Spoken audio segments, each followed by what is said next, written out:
Hey guys, welcome back to the channel and welcome if you are new to the channel. I am Janelle and this is Brad. Hello. And today we are going to be walking you through some of our top favorite plant-based restaurant options and cuisines that are available nowadays for plant-based eaters everywhere. Yeah.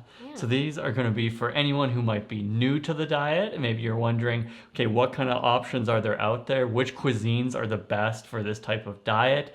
These are things we struggled with when we first went fully vegan and gluten-free, was where can we even eat out anymore? And this is also going to be great. Maybe you have friends who are vegan. Maybe you're not vegan or plant-based or anything like that, but you have a few friends who are and you want to go out and you're wondering, where can I take them? So why don't we get right into it with our top 7 choices when it comes to cuisines for plant-based eaters. So these are our favorite. You might have a different order. Hopefully these help you out. Why don't we start with number 7? 7. So specific. Yes. We are starting with Italian food. Ooh, everyone loves pasta and Italian cuisines. It's sumptuous and delicious. So what can you eat at an Italian restaurant, Janelle, if you're plant-based? Well, I would say nowadays, some of the options available that, at the very least that we have come across, are more plant-based meat and meatballs. So if you want to get, a good old classic bowl of spaghetti and meatballs, there are some places now that offer that. And I think Olive Garden, is Olive Garden one of them? Yeah, Yeah, you can get plant-based meatballs there. Yeah. Oh, and if you're in Canada, Old Spaghetti Factory. And we'll list a few others, in the North America local that you can check out. Yeah. And I mean, the key when it comes to Italian restaurants is you're pretty much stuck with salads or pastas. Yeah. And when it comes to the pastas and you're eating plant-based, you kind of got to be wary of like the sauces, because a lot of them are cream-based sauces. So in our scenario, we both eat vegan, so we're going to be focused on more of your like marinara type sauces, so your red sauces. And there's not a lot of options. It's not ideal, but we still love going to a good old Italian restaurant. But in most people's books who don't eat vegan, for example, Italian's probably like number 1, the most popular. They have the longest lineups. So you have to wait outside for. Yeah. But if you're vegan, it's a little less popular. It's lower on the list for us. That's why it's not number 1. It's number 7.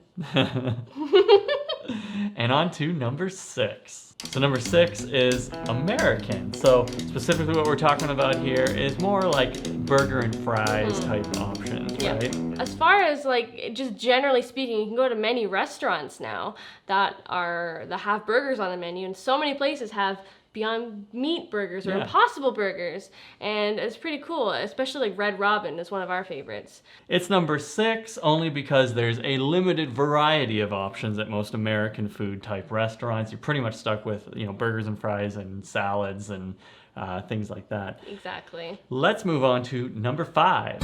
Lebanese food and also Middle Eastern food. We're kind of grouping it all together into one category. This is kind of as you have mentioned in the past, kind of a dark horse in plant-based cuisine. You totally stole my line. I did. Camera. I wanted to steal it. Do you want to say it? Does that make you feel better?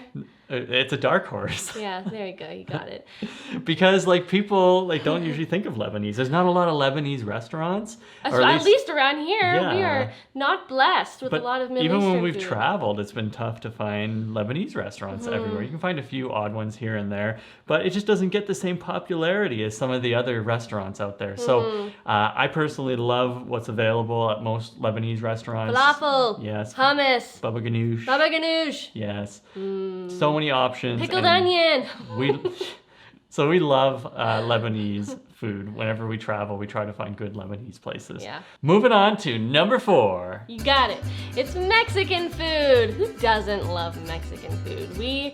We not only make Mexican food quite regularly, but it's definitely something that we like to, splurge on if we're, gonna order in something. Yeah. So. You got your bean burritos. You got burrito bowls. You got tacos. Enchiladas. As long as there's no cheese. Yes, or you can use vegan cheese. Oh yeah, but we're talking about restaurants here, not cooking them at home. But still, you get the idea. There's lots of options. Yes, and they're usually packed full of protein as well, because they're going to be using, usually black beans as your protein source, or sofritos, which are like seasoned tofu that's put into the dish. So lots of options, and a lot of the really popular chains as well have some great options for you. Let's now move on to our top 3 here. So number 3 is Sushi slash Japanese cuisine. Yes, we love sushi. We absolutely adored it before we went vegan. I would say we probably were at a sushi restaurant like once every week.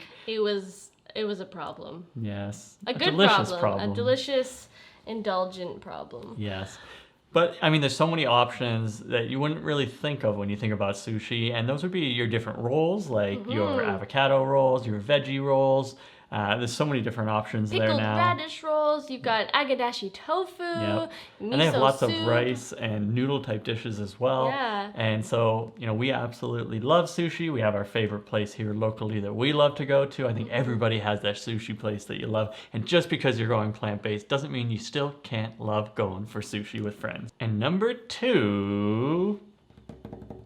Thai food. Oh, we love Thai. Yes, there's a few things you have to be wary of though when you order Thai. So if you're ordering, say, like a vegetarian pad Thai is one of the most popular dishes that people think of when they think of Thai, you have to be careful because pad Thai usually has egg in it, and most places are pretty good at asking you, do you still want egg in your dish? Of course, we say no to the egg. And yes to the tofu. Yes, and we also usually ask them to make it gluten-free for us as well, because we try to follow a gluten-free diet in addition to our vegan diet.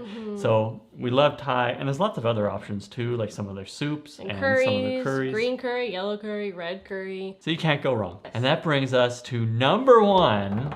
Can you guess it?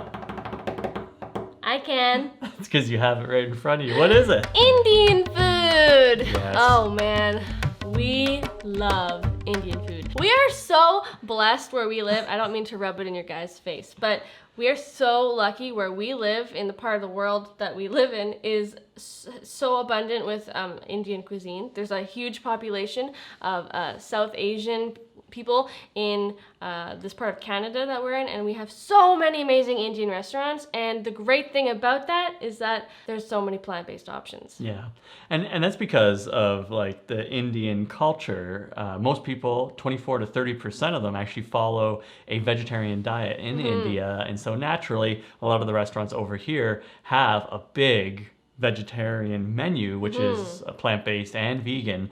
And we also find that there's tons of gluten-free options as well, because there are a lot of their crispier dishes, like their pakoras, that are used, they use like chickpea flour. And so you can kind of see how we came up with our top 7 here. It was really based on the wide variety that places offer. Yeah. And so the ones at the top here, the 1, 2, and 3, a lot of your Asian cuisines offer such a wide variety of delicious plant-based dishes. And so don't worry if you've just started following a plant-based diet. There are lots of great options for you to still eat out and to still be lazy and to still use your Uber Eats app and order stuff straight to your front door when you don't feel like cooking.